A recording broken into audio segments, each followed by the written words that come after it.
October 12th, 2020. I am happy. Kristine Metzner woke me at 4:30 a.m. to tell me she hadn't seen Antle, the baby rehab bobcat, emerge from her hut in 7 hours. But before I was fully awake to that news, reported that she just saw her move, so no worries. I love that our team is scattered around the globe and that someone will sit and stare at a cat bed for 7 hours straight to make sure the kitten is okay. I awoke to thinking of all the things I am grateful for and made a point to tell Howie that he's the best husband in the world and that I'm the luckiest person to have him in my life. He is so loving and selfless and works so hard to help me end the abuse. Kevin Antle is facing dozens of charges. He faces 1 felony count of wildlife trafficking, 1 felony count of conspiracy to wildlife traffic, 4 misdemeanor counts of conspiracy to violate the Endangered Species Act, and 9 misdemeanor counts of animal cruelty, according to a statement from the Attorney General's office. Antle, his daughters, and Keith Wilson were indicted by the grand jury of Fredrick County, Virginia. Antle's daughters, Tawny Antle, was charged with 1 misdemeanor count of cruelty to animals and 1 misdemeanor count of violating the Endangered Species Act.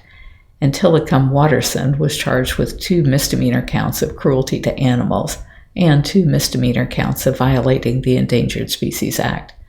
This was my response to the media, quote, I believe that Joe Schreibvogel was one of the largest producers of cubs for the pay-to-play industry, but I think the real kingpin behind this kind of exploitation has been Kevin Bhagavan Doc Antle. He's just smarter and better funded than the dominoes that have dropped already, but the authorities have finally caught up to him.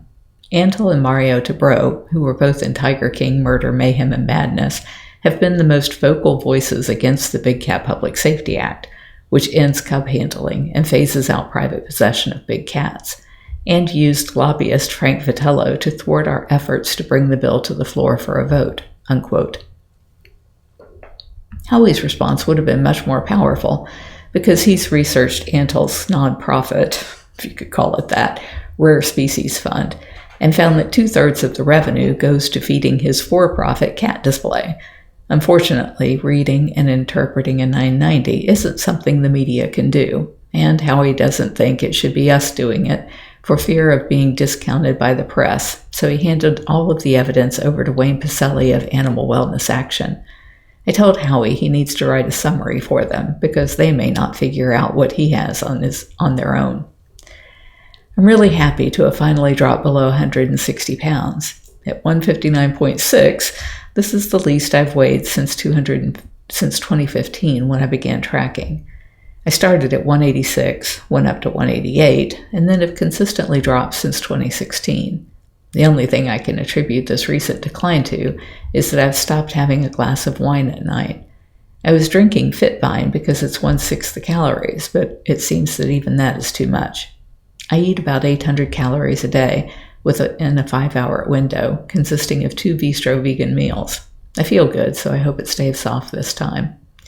The following is Howie's email to Brian at Think Factory regarding our new show. He, Jeff Lowe, announced that he was going to use the Thackerville facility as a base for a reality show and do virtual tours.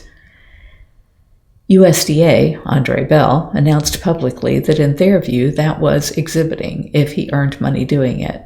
That was very interesting to see. It would be breaking new ground that would end up being tested legally. Meantime, tomorrow is a hearing in Las Vegas about Lowe's charges there. PETA has filed the 60-day notice that they're suing him under the Endangered Species Act for taking of animals like they did successfully against Tim Stark, who separately was just arrested in New York after fleeing from the law. So, Lowe is going to have his hands full, I think, as we continue to wait for rulings in our case. You really have walked into this arena at an interesting time. After fighting these guys all these years and watching them get away with this abuse, it would be hard without that perspective and context for you to fully appreciate what has happened in the last year as one domino after the other has fallen. Separately, as you go into these pitch meetings, have your folks put together a budget or estimate of what you figure will have to be spent to produce the season of shows. I would think you have to have one so you know whether an offer from an outlet will result in any profit. We talked about it very loosely at the beginning, kind of generically for projects like this, but if you have narrowed this down, I'd be very interested to know. This is a reel by Think Factory. It was 4 minutes of heart-pounding action titled Carole Baskin's Cage Fight. I objected to being focused on me, stating that I have no interest in this project if it isn't going to be truthful about how it is a huge collective effort, and especially where Howie and Jamie are concerned. They assured me it would show all of that, but they had to rely on my name recognition to sell the show. These will be our first targets: Doc, Antle in South Carolina, Mario Tabro in Florida, Mark McCarthy in Florida, Lori Ensign in Oklahoma, Omar Villarreal in Texas, Mary Lynn Haven in Tennessee, and West Coast Game Park in Oregon. The following are on HSUS's list and next after the above. Forever Wild, California. They have reptiles and non-exotic animals. Hesperia Zoo. It's in California. They feed big cats, monkeys, exotic hoofstock, alligators. Suncoast Primate Sanctuary in Florida with lemurs, birds, and reptiles. Zoo World, Florida. Sloth, lemur, giraffe, birds, and reptiles. Walnut Prairie, Wildside, Illinois. Primates, tiger cubs, and smaller mammals. Catoctin Zoo, Maryland. Plumpton Park Zoo, Maryland is a petting zoo. Dew Haven in Maine. DeYoung Family Zoo in Michigan has a hippo, sloth, dingo, tamandua, and chimp. Oswald's Bear Ranch in Michigan had bear cubs. Cherokee Bear Zoo, North Carolina, bear or tiger cubs.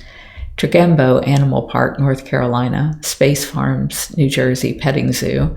Sierra Safari Zoo in Nevada, Tiger Safari, Oklahoma, primates, wallabies, small mammals, birds, reptiles.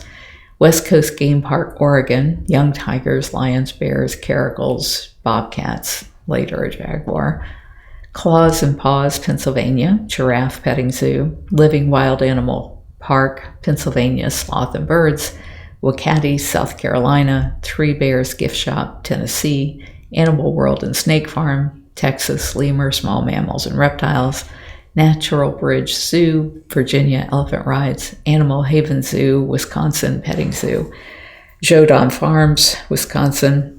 Camel Rides Petting Zoo, small mammals and reptiles. And Hovater's Wildlife Zoo, West Virginia, with giraffes, camels, birds, and a petting zoo.